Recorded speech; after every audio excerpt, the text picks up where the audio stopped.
Thank you for joining us in this virtual book launch party for Pitman Kennedy's debut book, The Audacity of Resilience, a Refugee Memoir. His book hit #1 new release in West African history and #3 in African biographies only a few days after publication.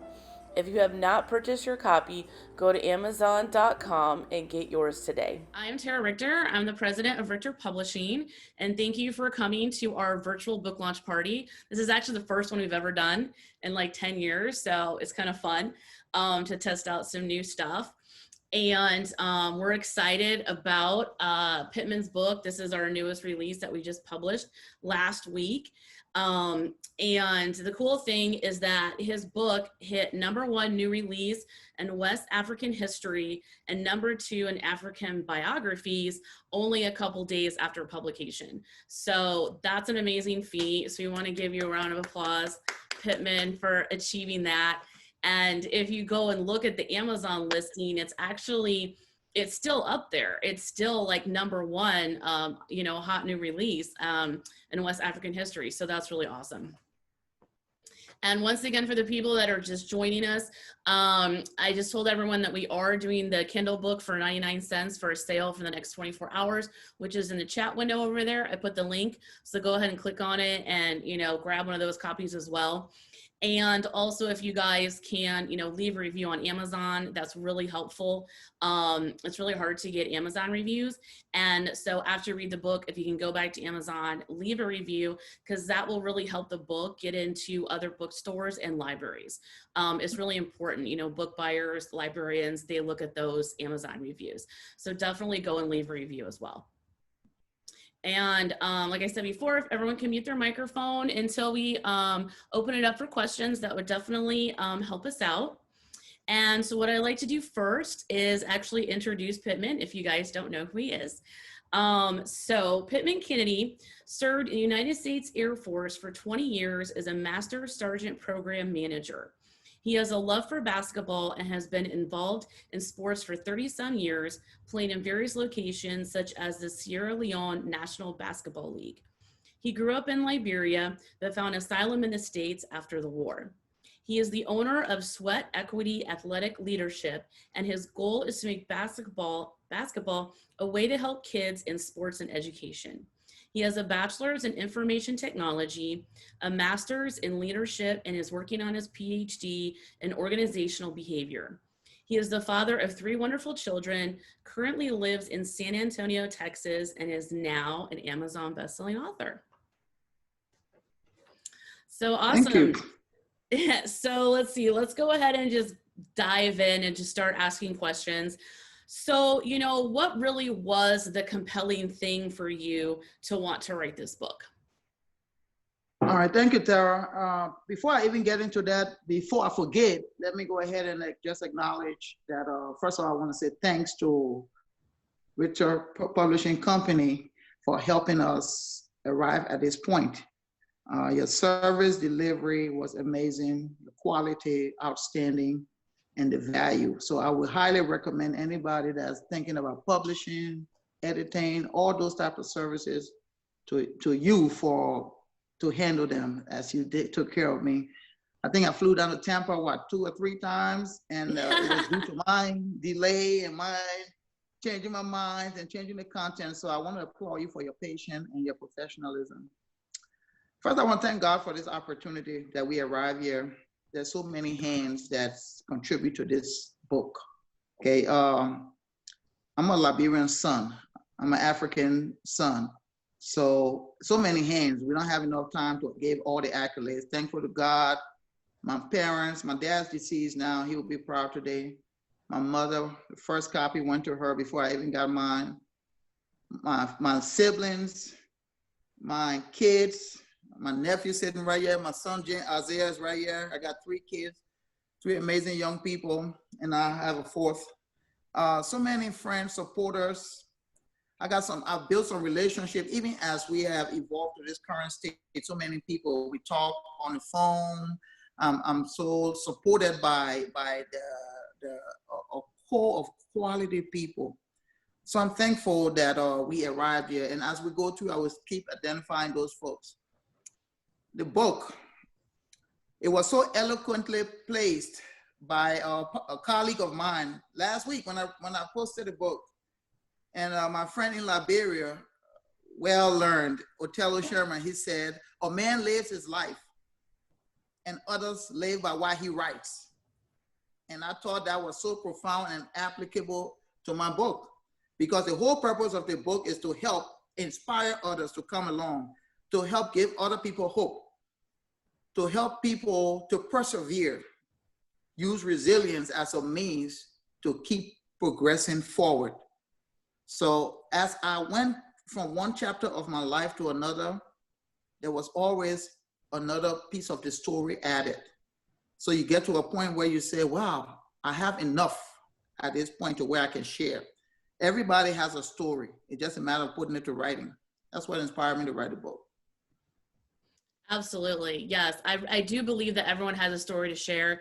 Obviously, you know, we have published right about 100 books in the last 10 years, and every single one of our authors is unique in their own story. So if anyone's ever like, oh, well, someone's already, you know, published that story, it doesn't matter, because to you, your story is unique. You know what you went through.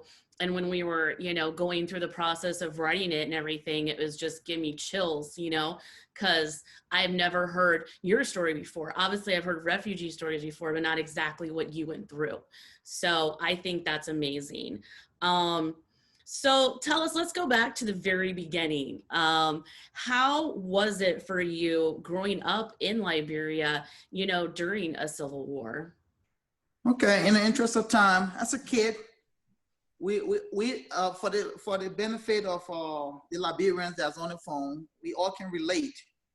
It was a normal situation for us growing up as a kid. I was in high school when the war took place. So you transition from what we call normal life to a heated war, a civil war, and you have to adjust. But adjustment means survival. You have to survive. That was the first thing. So your paradigm shifts immediately.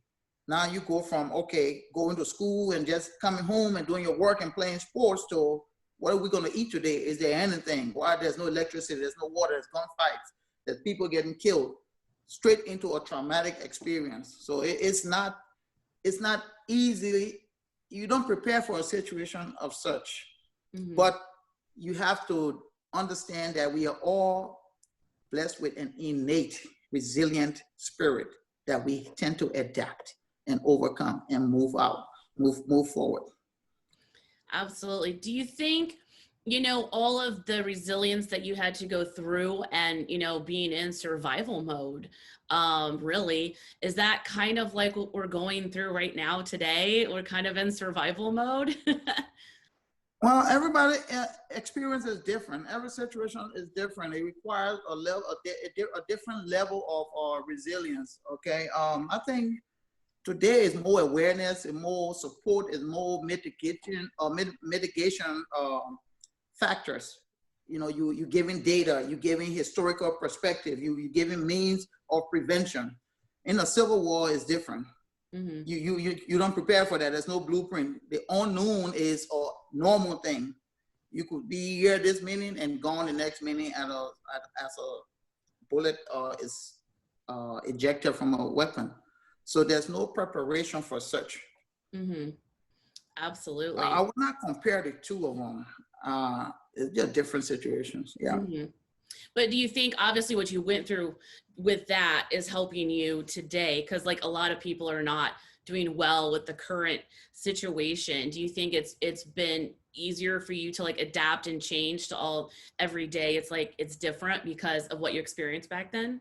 Absolutely. It equips you. You know, the old adage, what doesn't kill you makes you stronger. So that mindset of adapting and overcoming is something that not only myself, but I can say the Liberians as a whole in the diaspora, we are very resilient people. And because of the situations and the circumstances and the obstacles that we were faced with over a period of time. Right. Absolutely. So did you ever think when you were a kid playing basketball in a refugee camp that you would be in America now with a thriving business and a published author? Absolutely not. When I was a kid in a refugee camp, I was hoping for hope. I was hoping for being able to eat my next meal. I was hoping for the opportunity to go back home, an opportunity that never came. So my thought process at the time was completely different. Writing a book was far-fetched, not even a remote thought at the time. Absolutely. So why do you think, with the current state of affairs right now in 2020, I know like we started this book a little bit over a year ago, and it took us a while. We did a couple, different rounds of edits and everything to get your full story in there. And then it was ready, and then we kind of waited because we never, none of us have ever, experienced a pandemic before. But why was it that you wanted to publish your book now? Because it speaks to the fact of resiliency. When we talk about resilience, we're talking about pushing through some type of blockage, some type of setback, dealing with some type of setback. So the ideal state for this launch would have been in a formal setting where people are naturally interacting to celebrate the moment. Mm-hmm. The pandemic changed the entire landscape. Nevertheless, the message had to be sent. In fact, the message became more relevant because I will quote Marcus Aurelius that said, the impediment to action actually advances action. What stands in the way becomes the way. So you look at the pandemic and you publish a book. So you leave a message to the young folks that said, look, there may be setbacks and roadblocks, but you should persevere. Wherever obstacles you have in the way, use it as a means to accomplish your goals. So yes. Absolutely. No, I think it was a perfect time to launch it, honestly, because like right now people need hope. They need resilience. They need something to look forward to. And I think your story definitely reaches out to everything that's going on right now. And it's, it's a great story. So what are your future endeavors with the book?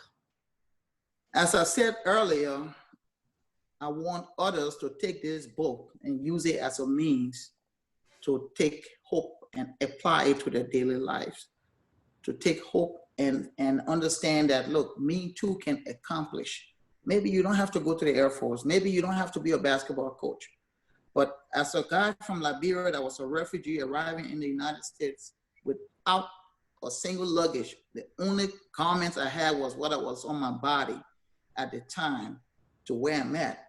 There's some underlying factors that were very critical, and they need to be illuminated so our young people can look back and say, well, I can do something for myself too. I'm not going to give up. So it's easier said than done, but I want young people to understand the value of work, the value of collaboration, the value of gratitude, the value of discipline, the value of holding yourself accountable. You got to challenge yourself. But once you work hard, there's always going to be a result at the end. So I want this book to be used long after I'm gone as a means of hope for somebody. Absolutely, because, like with your sweat equity, that's what you're doing with the kids and the basketball camps, and you're doing that here in the States, but you're also, helping the kids in Liberia too. So why don't you expand a little bit on that for us? Absolutely. So again, I said I was a Liberia son. I remember growing up in Liberia, and I talked about that in the book. At the age of about 10 or 11, my dad didn't really let us play like that. We didn't just go play sports outside. It was a privilege. So there was we call it butt up here. The avocado tree was in my yard. So that was my basketball hoop. And one beautiful thing about that, I can still remember as a 10, 11-year-old child, I could play any game I wanted to play. I could be anybody I wanted to be. I controlled the entire narrative of that playing environment. So as I look back, my purpose here now is to give back and bring others along. Well, I'm currently in the United States, and I already have impacted a lot of young lives, but I have to go to Liberia. We have to change the playing field. And for me, I'm gonna use sports as my platform, but there's a lot of areas that we need to bring our young people in Liberia along the way. There's a lot. Okay, I look at our young people in Liberia as our future, our legacy. How we develop them today depicts where we stand as a country globally tomorrow. So that is prime and foremost to me in my my future goals as it relates to Liberia. While we're on that point, there's a few groups that I collaborate with that's doing real good work in Liberia. There's a group called Youth Connect. A colleague of mine, Caleb Doma, he's developing the youth. So I plan to support him, giving credit to what he's done in the same type of things that I'm doing here, he's doing there. So we're gonna collaborate and provide support. There's another group that very near and dear to my heart as it relates to young people. All right, there's a group called Lawani, Liberian Women Advocate Network, Women and Children. This is what they protect and advocate, because all those things fall in the realm of developing our youth. There's another group called Legacy Holding Foundation that provides supplies for our young people. I kind of collaborate with them. My brother Isaac Tokba, provides a lot of medication to the young people and people of Liberia, and a few other groups that I work with behind the scenes, just to make sure that we help evolve, because sports is paramount for me, but that can't be the only area that we help develop. So collectively, we all can bring Liberia further. There's a dire need for involvement of Liberians in the diaspora, or we have to come together and make a difference. Absolutely. No, that sounds amazing. I mean, when borders open up, you should go over there and do a book launch party and give out books. And, I just really think, education, it's reading, education, and helping people, so that they can become better people. And yeah, that sounds amazing. Thank you.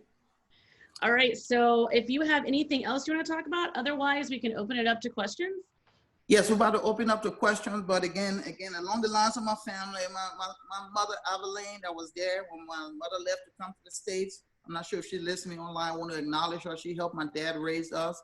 And my family members, we don't have enough time, but I will go ahead and give them their props as I go along in these launches and these book signings. But all my aunties, uncles, hands-on approach. It's a village that created this moment. I will keep illustrating that. It's a village. Okay, family members, non-family members, the support system has been enormous.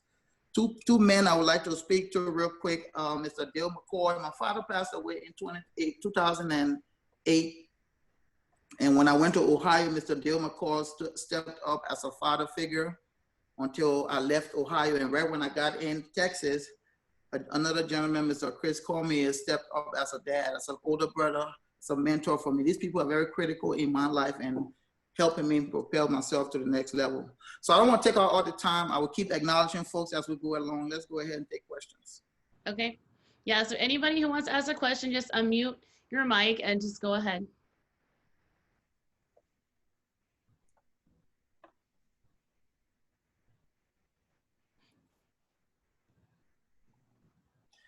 Hi. Hey, my sister, how are you? Hi, Pitman. Great to see you. Yeah, this is Grace Goa. I'm the founder of Legacy Holding Foundation, and I'm also the president for Liberian Women African Network International. And Pitman is a member of our team, the Liberian Women African Network International. He's also a strong supporter and a donor to Legacy Holding Foundation. And I just want to say, Pitman, let me tell you, I appreciate you so much. I mean, I got tears in my eyes. I'm crying right now. I don't have any question to ask you, but I admire you. The reason I admire you is that the first thing, that the kind of respect that you have toward women and your heart, that you have for America that you live in, also Liberia where you came from. And when I talk to you, me and Pitman, we talk all the time, and then when I talk to him, I hear the passion in his voice to help other people, and what he's doing in America here, even with his kids. I so admire him, how he takes good care of them. So I just wanted to tell you that I really appreciate you. I'm going to help you sell this book. I mean, I'm going to I can take it everywhere, at my job, at my church and everywhere, because I know that there's good thing in the book that people need to hear. And I really appreciate you and thank you for everything that you do for Legacy Holding Foundation and also for Liberian Women African Network International. Thank you. Thank you. I'm blessed. I appreciate you, Grace. Thanks a lot. You're welcome, sir. Hey, Coach Pitman. Oh, man. Hi, this is Sean. Hey, Cheyenne, how are you? Good, how are you? I'm doing great. Thank you. So I had a question. What were the hardships growing up in Liberia? Oh, man, hardships. I'm not sure prior to the war if it was considered hardship, but there's some things that's different that I experienced as a kid that the normal kid over here would experience. For instance, with me, there was not a school bus. I had to walk to school and walk back. And for me, in my personal life, there were days that when we came home from school, we were not sure if there was going to be dinner ready. There was going to be dinner that day, but sometimes it was late. But that was not an excuse for you not to get your homework done or your chores done. So you get acclimated to an environment like that. So one would look at it as hardship, others would be, that's normal life. But that's a great question. You hit me with that one. Thank you. You're welcome, Coach. Thank you. Good question, Cheyenne. Hi, Coach Pitman. How are you? I'm doing well. Hey, how you doing? Amal out of Ohio, Dayton, Ohio. Thank you. I don't have a question. I just want to say thank you so much and best of luck. The book looks great. I started reading it. I'm not done yet with it, but hey, Isaiah. Best of luck, Coach Pitman. You always were support for us and always you're the backbone of Yusuf, and we really appreciate everything. You've done so much for our family. Thank you. Thank you. Let me see his face. I cut my Hi, hair. Yusuf. Hey, how you doing, Coach? This young man is one resilient young man. Okay, we talk about resilience. I'll go ahead and take a minute and just speak to what he went through. This kid worked with me since what, 5th grade? He worked so hard in the gym twice a day on most days. As a freshman, he tore his knee just before basketball season. So talk about resilience. He missed his whole freshman year, worked hard, tried to make up ground during his sophomore year. And just when he was ready for his prime junior year, he hurt himself again. So, you know, as we talk about my story, these kinds of stories bother me because if I can do one thing, I want to make sure they benefit from their hard work. This man has gone through the worst of situations. So I'm with him. I support him. His resilient nature is going to take him far. Keep being positive. I love you, my son. Thank you. I love you too, Coach. Yes, Thanks. thank you. Thank you very much. Hello, this is Carla Elliott. And first off, I just want to say, Pitman, I am extremely proud of you for everything that you have accomplished. This is definitely an accomplishment for you. So of course, I'm going to lean towards the military side here. And I got a chance to read your book. I read the entire book on Saturday. And so great read. Definitely the title truly highlights everything that you've gone through. So great title. But from a military perspective, as a senior non-commissioned officer, oftentimes our subordinates are coming to us to seek out advice, and in turn, we're having to apply that leadership. So how often did you have to reach into that toolbox and reflect on your journey that you have gone through and, you know, apply that to that individual situation? And then the next question is, what are some of the examples that you can give that you have shared with the young folks to get them through times of adversity? Okay, great question. Loaded indeed, but I appreciate it. So one of the best things that happened for me that aided my growth and development was being a career assistance advisor. And by virtue of that position, I had the opportunity of working with the Air Force newest airmen. Once they arrived on my base, they spent a week with me. So they are still in the times of transition. But after that week, we have built a relationship that sometimes extends itself for a lifetime. So during that relationship building, these young individuals encounter challenges, opportunities for me to help them be more resilient. So there was an airman in particular, a young individual that came into my office almost every week. He was a young defender, security forces man, was having difficulties with his leadership to the point where he wanted to exit the Air Force. Me being a career advisor, my job was to inspire him, to keep him motivated to stay in. The more he went to work, the more frustrated he got, the harder it became for me. So what I learned through that situation was the Air Force was not the only way. So against our own will, he separated from the Air Force.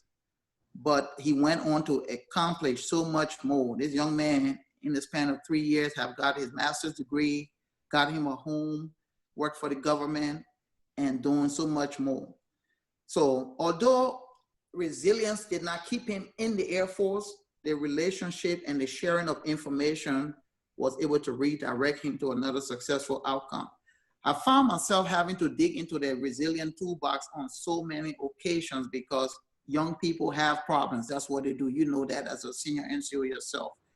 To pinpoint each one, I can tell you another one that comes to the top is another gentleman that wanted to go to the Air Force Academy, but was afraid that he wasn't strong enough. He didn't have the necessary requisite to make it there. So it took some coaching, some mentoring, some digging deeper, some telling him, some comparison of my lifestyle, my background, and my journey to help encourage him, to let him know that, look, if I came from year to year, you can go from here to there. Today, he's a pilot in the Air Force, and I'm very proud of his accomplishments. Just that little simple encounter helped me help him. Thank you very much. Did I answer your question, Chief? You absolutely did. Thank you.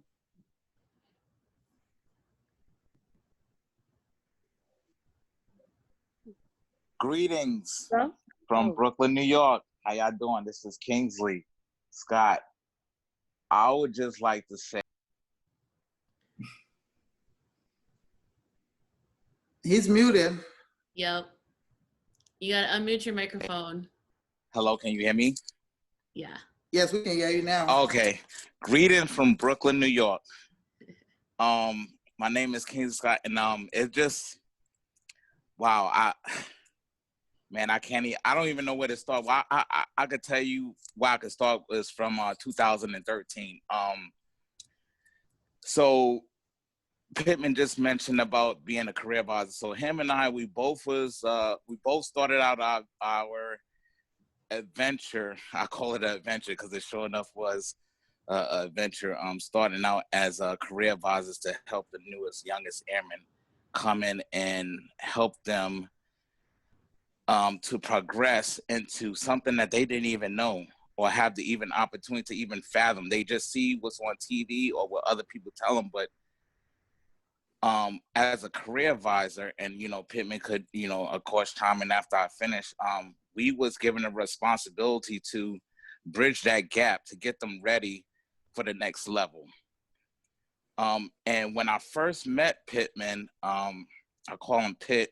I just call him brother. We met at the schoolhouse to where they taught us how to give information, the required information that the airmen need to progress. But we just had a first bond. Like, we just looked at each other, and the only thing we just did the heads up thing. And then from that point on, we just moved forward and we was in lockstep. But the reason why I say that is because everything happens for a reason. There's a time and there's a place for everything. And just like how how it was mentioned that this book, this is the right time, the place, and the moment for this to get launched. God has put me and Pitman in the path of each other, because I could talk as a career advisor. It was very tough for us to have individuals come to us and to solve their problems or to ask questions on, okay, how do I move forward? How do I progress? So we had to think of, like Pitman said, when he was a kid, what he didn't have. And I was on the same mindset. Like, when I was a kid from Brooklyn, New York, and I always told them, hey, I'm just a kid from Brooklyn, New York. But I always remember in the back of my head what people did not do for me when I was coming up. So I had the opportunity to pay it back. And during my time, so I'm sorry, I know I'm short on time, but as you talk about security forces, defenders, military police, that was my prior career field before being a career advisor. I was in combat in 2006 and also in 2007. I've seen combat in Afghanistan and Iraq. So, and I share this because now is the time to share this story, what he already highlighted in his book. I just drove up from Atlanta, Georgia, and I just got here literally 30 minutes, and I was like, hey, man, I got the book. It's in it. And then he said, quick, open up. You know, you have 30 minutes to get to the Zoom. So I made it just in time, but I didn't get to read it. But I know it's powerful because during my time as a career advisor, I went to a follow-on school after our time was over as our 3-year span. And when I went to the school, some of my combat experience reared itself again. And then I ended up in a, I'll say it because this is very powerful, in a mental institution for the last 10 months of my military career. And Pitman was the one who pushed me through and told me, like, man, I'm here for you. Keep going. Don't push, man. This is what your story is going to be for somebody that needs to hear it, because what people see on the outside is not what you're feeling on the inside. However, they are looking at you to push through. So from the bottom of my heart, I just want to say that man right there, this is the reason why it needed to come out now in the time like this. This book's supposed to have been released last year, but me and Pitman had a conversation like, no, the reason why I wasn't able to release last year because it needed to be released now in this time and stage. So from the bottom of my heart, this man right here knows how to push through, even though that we both was going through, but in the time of need, he pushed me through. And then when I wasn't going through and he needed to get pushed through, I pushed him through. So that's why we're here 7 years later and we're going strong. And with that, I digress. That's my brother. Thank you very much. That's my brother. That's my brother from another mother. I love you, my brother. Thank you. Sergeant K. How you doing, Sergeant K? What's up, Carlos? I'm doing good. You know, I had to be here. I had to be present no matter where it takes, no matter where I am, Sergeant K. You have always been an inspiration to me for the longest. You know, as we talk about security forces and, you know, all of us brothers and sisters in security forces who face that challenge. And now we're in a period of time where the Air Force is finally recognizing that there is systemic racism in promotions, assignments, and disciplinary issues, even though we knew it for years. And people just pretty much ignored what we had to say, even though we had facts. And, you know, in my part of the case, I had text messages, I had emails, interactions, voice recordings of how bad NCOs used to treat us airmen, even though whatever took place, you know, had nothing to do with us, but just because they wanted us, our career ruined that bad. And, you know, me and you, we talked so many times, I write Pat, about myself, about Stockton and several other airmen. And, you know, I think this book is very important because it highlights the importance of resiliency and recognizing that, you know, although you're in a contract with the military for 6 years, you know, that contract will eventually end. And then you have the ability to move on and actually pursue your dreams. So, you know, I'm you know, just gonna put it out there. So I was that airman that Sergeant Kennedy was talking about, that, you know, it was a very difficult decision between choosing to stay in the military, knowing what it stood for, especially my part of the unit, or going out there and pursuing my dreams. And now I have my dream job. I have multiple job offers, and, you know, I'm just, you know, doing the best I can. And I always reach out to airmen. So, you know, based on your book and based on what, you know, that we experienced and what the Air Force is finally admitting, what would you say to that airman that's currently at right pad in security forces who has been experiencing that racism in this period point of age? What would be your words of encouragement for them? Great question. And yes, I'm proud of your accomplishments. I would tell them to have a positive attitude. Attitude is everything. All right. If you have a positive attitude, what I learned over my career, you will have people fighting your battles that you are not even privy to. They'll fight your battles behind closed doors.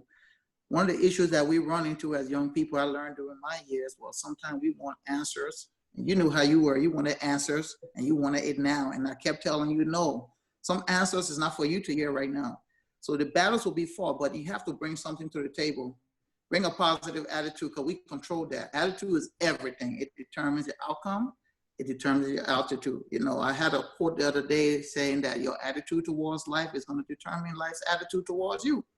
And that's for all of us. So I'm very proud of you. You know that. It's guys like you that keep me going. So keep doing the great job that you're doing. Thank you very much, Carlos.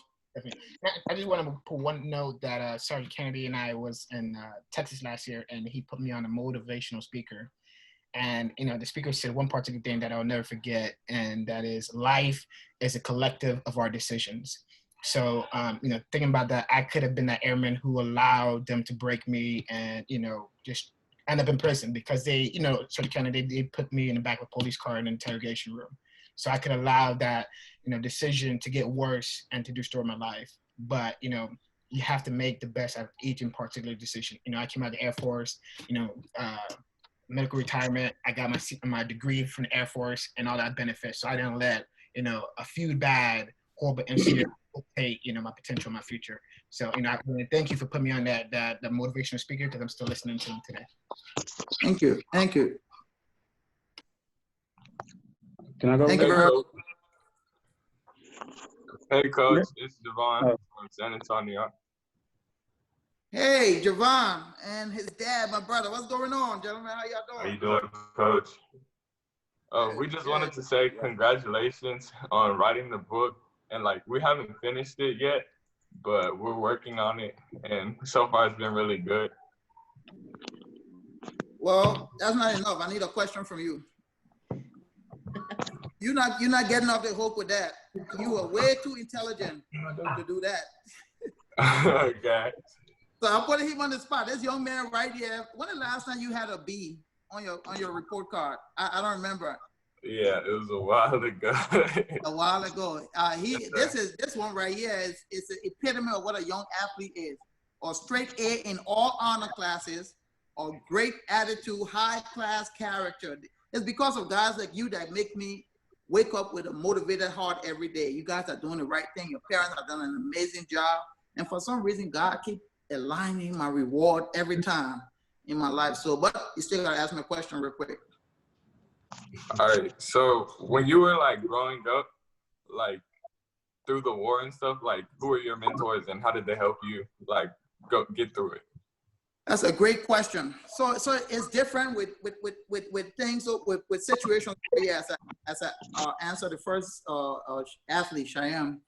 So the way we were raised, my dad is my mentor by all means. Okay, we look up to our dad, and the way our dad shows love is by providing and protecting us. Okay, you still there? Yes, sir. By providing and protecting us, okay? It may not have been communicated every day, hugs, you know, but nobody gave them a blueprint. We knew that inherently that, hey, my dad loved me because you know what? I got a place to lay my head, I got clothes on my back, I got food to eat. And if somebody mess with me, he gonna come to my rescue and my defense right away. But that was my mentor. So what are some of the things I took out of him? Hard work, accountability, you know, discipline. If I didn't do my chores, I didn't get I barely got playing time, even if I did my chores. Can you imagine that? Imagine doing your homework, doing your chores, and staying at home all day. And on a good day, you got a time to go outside. So that's what we were accustomed to. But that type of discipline is what propels some of us today as we are over in the United States and other parts of the world. So that was my mentor, my number one mentor. And then throughout the years, you know, other people influenced me. Thank you. Great question. Keep grinding. Thank you. And we just wanted to thank you for all that you've done for me and my family, my brother especially, and want you to just keep like touching young lives and helping people progress in their game. But when you grow up, you're gonna be in my shoe. Yes, So sir. you extend the same legacy, right? Yes, sir. Good. Thank you. Appreciate that, guys. Congratulations again on the book, sir. It's amazing so far. I hadn't finished it, but again, like Javon says, man, you've been nothing but a blessing to our family. And, you know, we look forward to continuing our relationship with you. Again, just you've been a role model to both of my boys. I mean, these boys have changed dramatically since you've been involved with them. So I thank you dearly for that, and I'm looking forward to working with you more in the future. Thank you. All right. Thank you, my brothers. Thank you very much. Welcome. My young brother. Yeah, I'm gonna go real quick. Can I go real quick? You hear me? Yes, I can hear you. Hello? Oh. Hello? Oh. Go ahead. It looks like two people. Yeah, let him go. Yeah, Let us young man go quickly. All right, we got 15 minutes. We'll split it. Go. Okay, I'm gonna keep mine real short. First off, you know, as a 35-year-old male, to say that I have an older brother to look up to is a blessing in itself. One, you know, it helps me understand it. You know, lets me know that the goals that I reach for myself are attainable. Seeing him accomplish the goals that he's accomplished, and I set my goals at that mark, and knowing that, hey, see somebody do it, you know, it gives me the motivation I need to get it done. You know, that's number one. And just kind of off topic real quick, I had, you know, when the book came out, I always try to be like the biggest supporter of all my siblings and family members, right? So when he sent me the link for the book last week, probably 3 minutes later, I'm sending out to all my friends and all the groups I'm in, and everybody is like, hey, check this out. So I have a co-worker that I work with. He's a captain in the Army. We was deployed together last deployment, so we kind of became a little close during the deployment. So his story is, he's born in America, in Atlanta. He went to West Point Military Academy, but both his parents are Nigerians. He ordered the book the same day when I got it. When I ordered mine, he got the book, I think Friday or Saturday, he got the book. He started reading it. And me and him went to lunch today. And he was like, bro, thanks. I'm like, why? He's like, man, when I started reading your brother's book, I started asking questions to my dad, you know, about the book and some of his upbringings. Came to find out that his father had been kind of keeping that part of his life growing up away from his kids, because he's one of the kids a program teacher. So dude told me, he's like, since Saturday, him and his dad had spoke more times in the last 72 hours than they have in the last 5 to 10 years of life together, just because of him reading that book, him reading Pitman's book. It started triggering more questions to ask his father, to kind of understand his father's upbringing and type of customs and courtesies and type of things he went through growing up. And for me, I think like, man, you know, I started thinking like, you know, I'm pretty sure when Pitman wrote the book, you know, he wasn't thinking about a guy named Mike McGinney.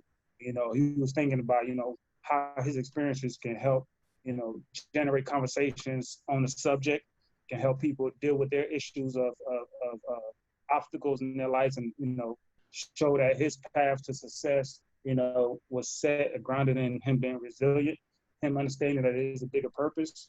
And you know, now people are seeing that, and you know, new conversations are coming about. Just like I know Tara spoke about how the book is relevant now compared to what's going on in America. You know, everything that's going on now is just bringing up, you know, conversations from the past, conversations that need to be had. I think it's as a society, you know, reading this book, because there's still some things, you know, I went through the same things that he went through, but I was a baby. You know, so even reading this book, there's still some things that I didn't know that I'm learning now. So it's crazy, right? So I just think, you know, the book in itself, like, again, I'm gonna say thank you, Pat, because it opens my eyes to a different set of struggles. You know, words sometimes, the book add meanings to some of the things that I hear people talk about. You know, when you kind of read it, and I sit in my house and I'm reading it by myself, nobody around, no distractions.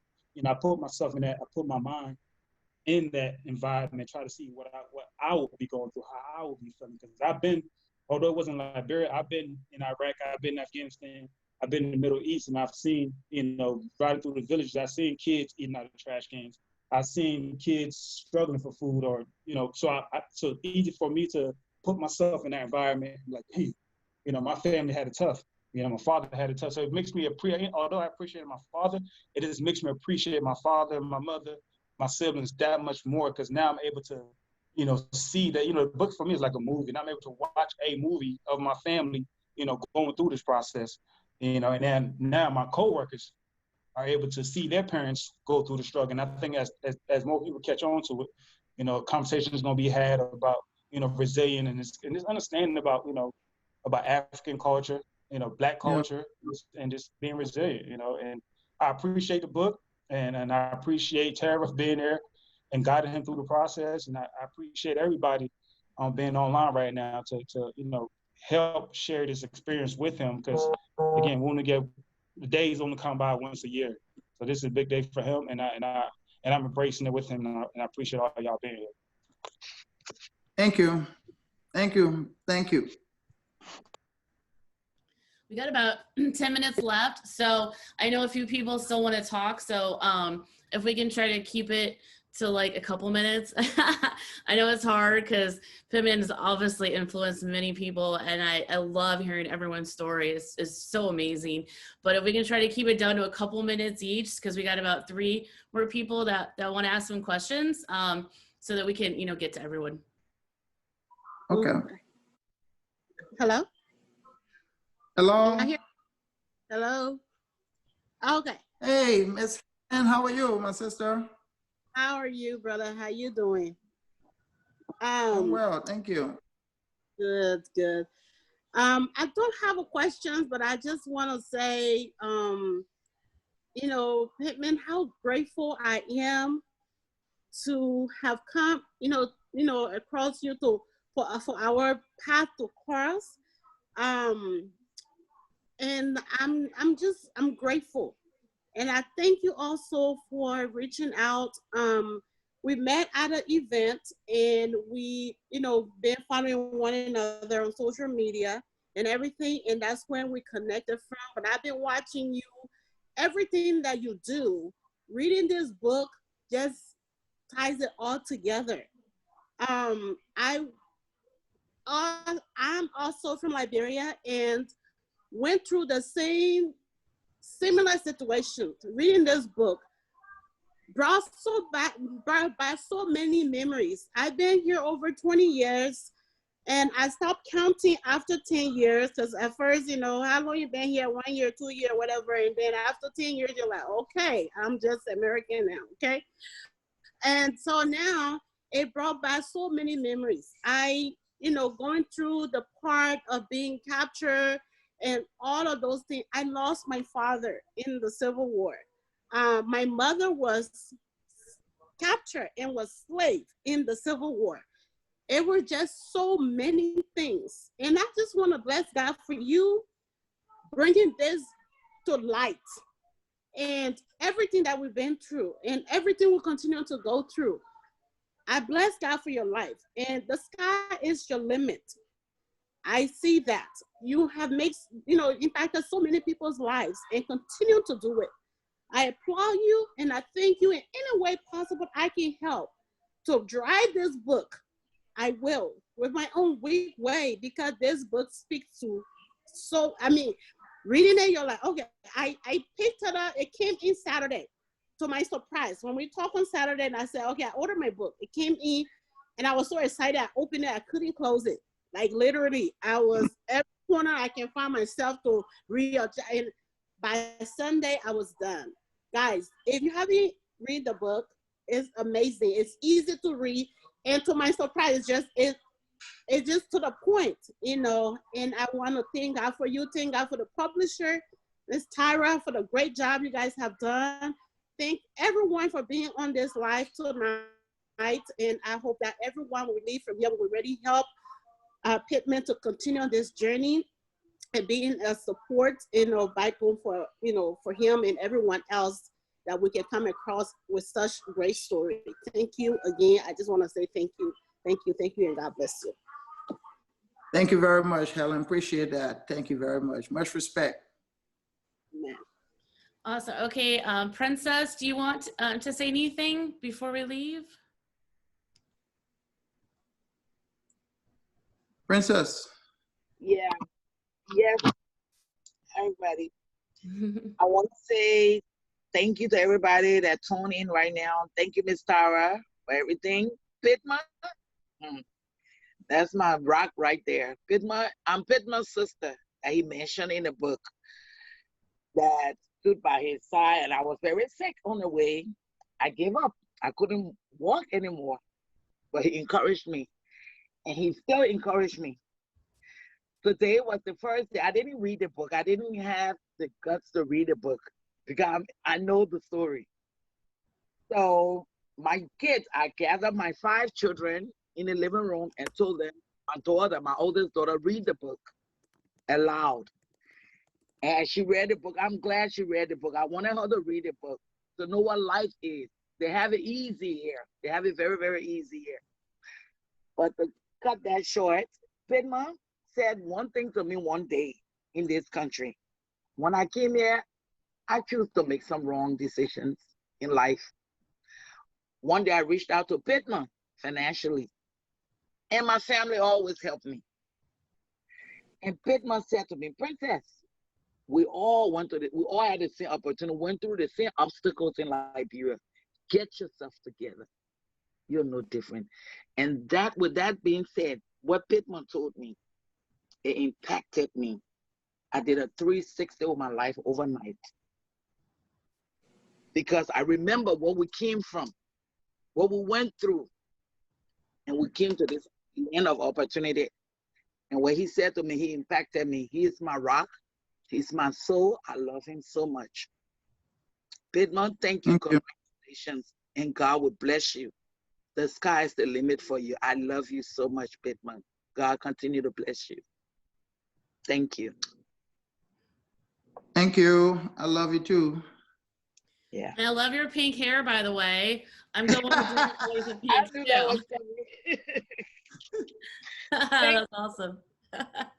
Okay, we're almost out of time, but we're gonna have Isaac talk next.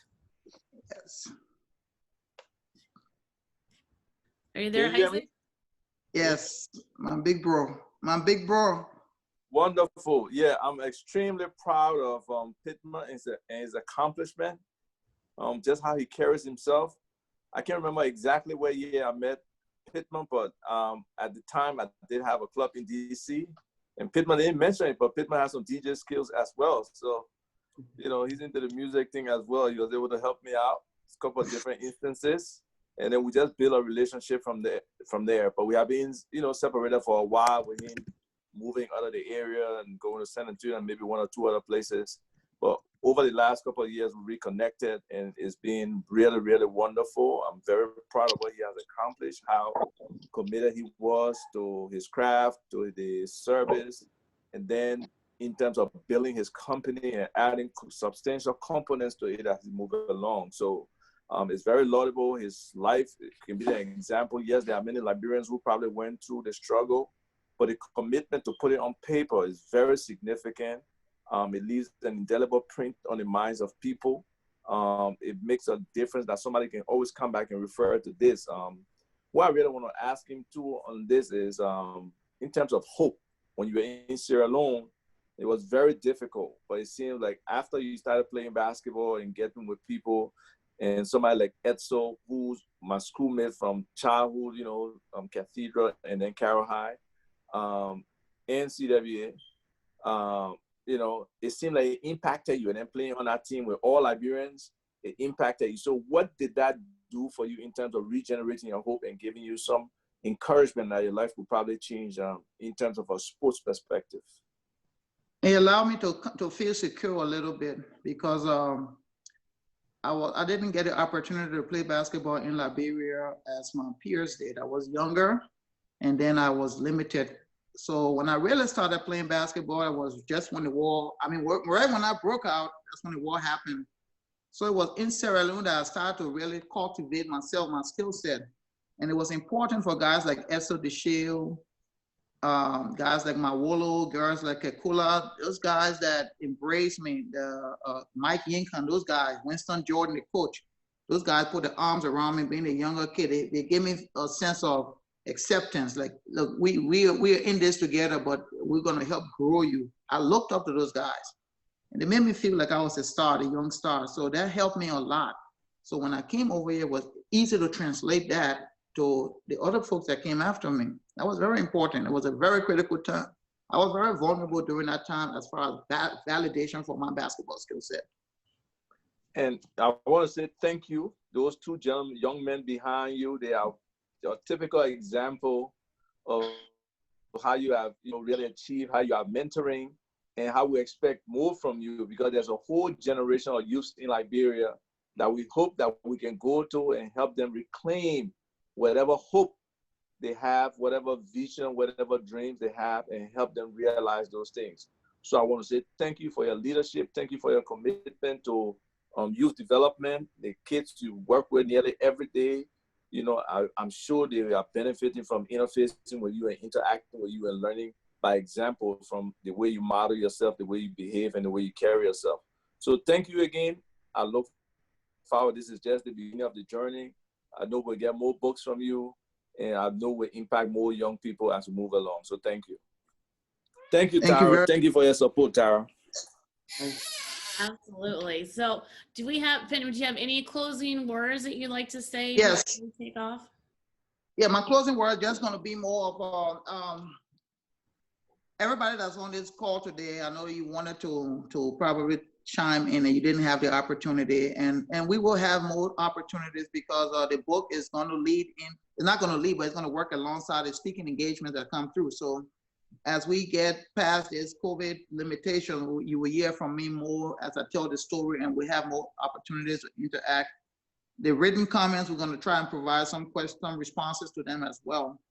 But you took your time to come on this platform, and I know how much time is. So when a person give you the time, that's giving them a part of you themselves. They're giving you a part of themselves. So for me, that's important. I'm very, very appreciative, humbled, blessed. This is not about me anymore. I'm just a vehicle being used. So my brother that spoke earlier, you know, he's a story, you know, and I will take this closing comments to illustrate his journey. He was a kid, maybe 7 years old when we walked, talking about him suited with a black t-shirt. And he's 35 years old, as he stated, but his mark is, I mean, his trajectory is higher than mine, and rightfully so. We want him to go better, farther than us. So he's going to be writing soon. He's working on his doctorate. He's had his Achilles torn 3 times back to back to back. He's overcome, served countless numbers of deployments in the Middle East. An amazing young man, a father. He just keeps me on my heels. So at some point, I have to step aside and let that young man take it, and that's fine. I want these young guys to take it. This is not about me. I'm just humbled that God used me to impact life. This is never about me. My purpose is not that. It's just to use myself to help others get better. I wanted to say I thank you very much for your time, for your professionalism. I'm gonna tell everybody on this platform, if you got a little idea in your head and you want it to manifest into a book, call this lady. This lady is like the real deal. So thank you for your time, and that's all I have to say. I appreciate everyone. Awesome. Thanks you guys so much for everything. I appreciate all the nice words everyone said about me and my publishing house. You know, we've been doing this for 10 years, helping people share their stories with the world. And it's not always an easy job. But Pitman, you were just, you know, a blessing to work with. So nice, so patient. It's not easy when you're, you know, going through your memoir and your stories and everything that you went through, you know. Most of the times in my office, it's more crying than writing because it, you know, it's a healing process when you're going through that. So it is a very difficult to go through that and relive it. But when you relive it, you help heal it. And then when you publish it, as everyone here, you know, is attesting today, then you're bringing up and healing, you know, memories for them and people you don't even know. And when you publish that book and you put it on distribution channels, you're going to touch so many millions of lives that you don't even know. You know, it's like the butterfly effect. And like, you know, like for your legacy, it'll be there forever until Amazon's gone. That'll probably never happen. But you know, you'll be dead and gone, and your book will still be here, and your grandchildren can buy it, and their grandchildren. And that's why I love doing what I do. And as I publish each book, I'm learning more, and I'm hearing, you know, all of your lovely stories, and it helps me learn, you know, because I'm a girl from Nebraska. So, I mean, look at all these amazing people that I would never encounter. Which you were in Nebraska at the same time I was in Nebraska, remember? Yeah. But we didn't know one another then. Yeah, like our paths crossed and we didn't even know it, you know? So it was meant to be. But thank you everyone for coming. And like I said, definitely go back to Amazon, write a review. All these heartfelt things you said today, put that on Amazon, because that will help his book sell more. It will help the librarians, you know, understand the story and how it's helping people, because they can't obviously go and read every book on Amazon. But we will, like I said, we're recording this. I'm gonna save it, edit it, put it up on YouTube in the next couple of days, and then we'll email it back out to you. Yeah, so awesome. Thank you so much everyone for joining us, and we hope to see you soon sometime. Thank you very much, Tara. Thanks, everyone. All Bye. right. Thank you, guys. Bye-bye.